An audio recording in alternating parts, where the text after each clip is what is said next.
tout le monde, on se retrouve aujourd'hui pour le premier épisode d'un nouveau rendez-vous qui s'appellera du livre au film.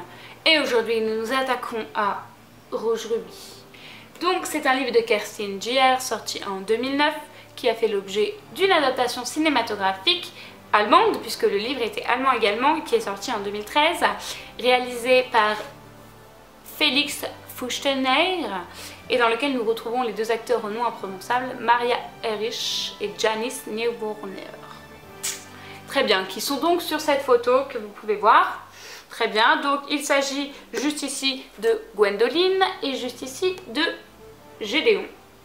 Gideon ou Gédéon d'ailleurs. Voilà, donc je vais parler de lui pendant tout le long et je ne connais pas son nom. Gideon, voilà, merci. Hein, Adrien, t'as bien suivi, c'est bien. Donc, ce qui s'est passé personnellement dans ma vie avec ce livre, c'est que je l'ai acheté parce que j'avais envie de voir le film et que je me suis dit, autant lire le livre avant de voir le film. Et j'ai bien fait, puisque le livre était vraiment très chouette, très sympa. Je vais m'acheter le 2 très bientôt, le Saphir. Et le film, comment vous dire, j'ai fait l'effort de le regarder en allemand sous-titré français, parce que je savais que de toute façon les voix françaises allaient rendre le truc complètement niais. Mais même avec les voix originales, c'était d'un ridicule. Juste avant que je le regarde, mon frère m'a dit « Ah oui, je l'ai déjà vu, c'est du Twilight tout craché ». Je lui ai dit « Mais qu'est-ce que tu racontes? J'ai lu le livre, ça peut pas être du Twilight, pas du tout. » Et en fait, franchement, je le rejoins un peu, quoi. Pour le coup, c'était vraiment mauvais. C'est-à-dire que, ok, l'histoire était là, l'histoire était déjà toute déformée. La scène finale du livre, ils l'ont mis au bout de 20 minutes. Et après, en gros, ils ont modifié tout l'ordre du livre. Ils ont supprimé le personnage de Caroline, qui est la petite sœur de Gwendoline, qui, ok, était peut-être pas hyper importante, mais quand même, moi ça m'énerve quand on supprime des personnages. Par exemple, Madge dans Hunger Games, ils l'ont passée à la trappe alors qu'elle était importante, selon moi. Bref, on n'est pas là pour parler de ça. J'étais hyper excitée de voir ce film, j'adore voir des adaptations, et ça commençait pas mal. La première scène, c'est la même, etc. Ils lui rajoutent des trucs, déjà, les gars, les stylistes en Allemagne, on est en 2013, vous êtes quand même pas des incapables. Elle est juste habillée, mais c'est affolant. Affolant, personne ne s'habille comme ça. Et surtout pas Gwendoline, enfin lisez le livre, vous verrez bien, elle ne s'habille pas comme ça. Dans ma tête, elle s'habille pas comme ça, donc dans votre film, elle s'habille pas comme ça. Dans ma tête, elle s'habille pas comme ça, donc dans votre film, elle s'habille pas comme ça. S'il vous plaît. Bref. Qu'est-ce que je racontais? Je ne sais plus, je suis énervée au possible. Certes, ils ont respecté la chronologie, enfin non, pas du tout, ils ont respecté les scènes, ils ont rajouté plein de trucs. Donc je me suis sentie con, j'ai l'impression de ne pas avoir lu le livre. Et donc je me dis peut-être qu'ils ont rajouté des trucs qui sont dans le 2, mais pourtant il y a un film 2. Et ça m'a choquée en fait, j'ai appris des trucs que du coup je ne savais pas si c'était vrai ou pas. Qu'est-ce qu'ils ont fait? Ils lui ont rajouté des caractères comme quoi elle était photographe. En fait, ça dure pendant les 10 premières minutes du film, elle prend des photos tout le temps. Puis après, ça n'a plus aucun sens, aucune utilité. Zéro utilité de lui avoir ajouté ce trait de caractère-là. D'ailleurs, dans le film, elle ne sait même pas... Bon, je spoil parce que de toute façon, si vous regardez cette vidéo, probablement vous êtes un petit peu au courant de l'histoire. De toute façon, c'est un tout petit truc, enfin on le sait dès le début. Si vous voulez, il y a une histoire de voyage dans le temps.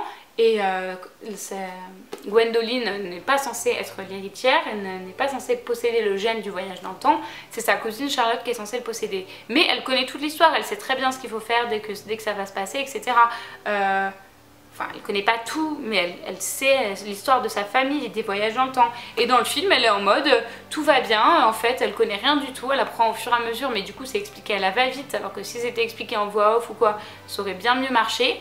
Deuxième chose, le personnage de James, qui est le fantôme qu'elle voit, qui date de 2700, je sais plus combien. Elle le connaît dans le livre, ils discutent et tout, et là, elle le croise 2 fois, elle est en mode oh mon dieu, vous êtes un fantôme, alors qu'elle le sait qu'elle voit des fantômes. Deuxième chose, le personnage du petit garçon, bah il est là tout le temps, de Robert. Et en fait, elle se rend compte à la toute fin du film que le pouvoir du corbeau, c'est de voir des morts. Donc certes, c'est pas dit explicitement dans le bouquin que c'est ça le pouvoir des corbeaux, mais dans le bouquin, dès la première page, on sait qu'elle voit des morts et elle-même, elle le sait. Et Robert, elle lui parle normalement, là il se parle pas parce que c'est une honte pour moi.